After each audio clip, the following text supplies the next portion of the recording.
The Yontiv of Sukkot that we find ourselves in is known in the prayers, and we make reference to it as Zman Simchatenu, the season, the time of our joy. It comes right after Rosh Hashanah and Yom Kippur when we renewed our relationship with God.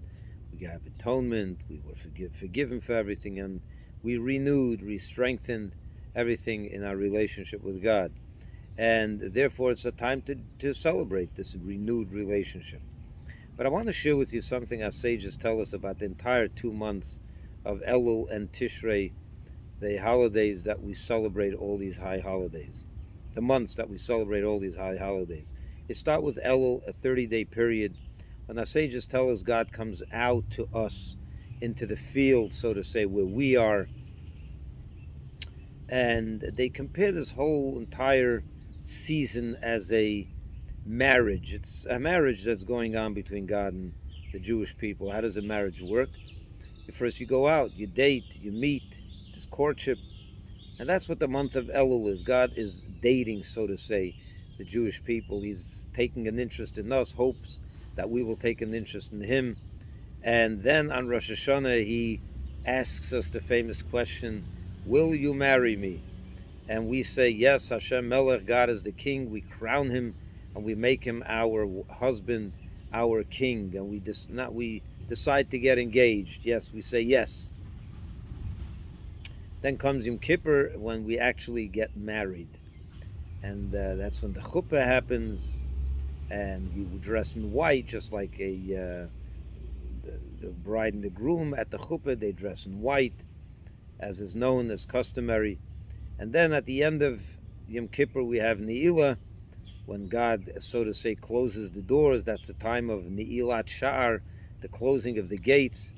And our sages tell us that the closing of the gates is with us inside, similar to what happens right after the chuppah between a new husband and wife. They go into a room to be secluded themselves, and that's the moment of where they get to know each other. It's a little more intimate. It's the same with us and God. By Ne'ilah, God closes the gates with us inside, and He has that little time just with His new bride, the Jewish people. What happens after every chuppah? That's time to celebrate. That's what Sukkot and Simchas Torah is, the time when we celebrate this marriage. And that I always find it ironic that the shuls are packed on Rosh Hashanah and Yom Kippur, but then when it comes to celebrate the marriage on Sukkot, the shuls are not as packed as they are. It's like going to a wedding, and after the chuppah going home and forgetting to go to the reception, the celebration, the music, the dancing. That's what Sukkot and Simchas Torah is. So I'd like to take this opportunity to meet you, to invite you all to the ultimate celebration of this marriage, this celebration of the Jewish people and God, the time of our season, the time of our joy, the ultimate joy, which is on Simchas Torah this coming Tuesday night, when we will dance with the Torah and hug God, hug the Torah, and hug our new husband and celebrate with him in unison and togetherness. And I want to invite you all to a grand celebration that will happen this Tuesday night at 7:15.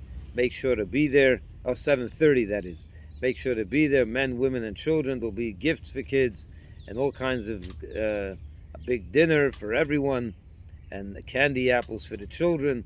So make sure to be there in your best and good spirits, and we'll have lots of l'chaim to be able to celebrate even better. And I hope you all accept my invitation to culminate this season of our holidays with the ultimate dance with God in celebration of our new marriage. Chag Sameach, Shabbat Shalom, and I hope to see you all on Simchas Torah.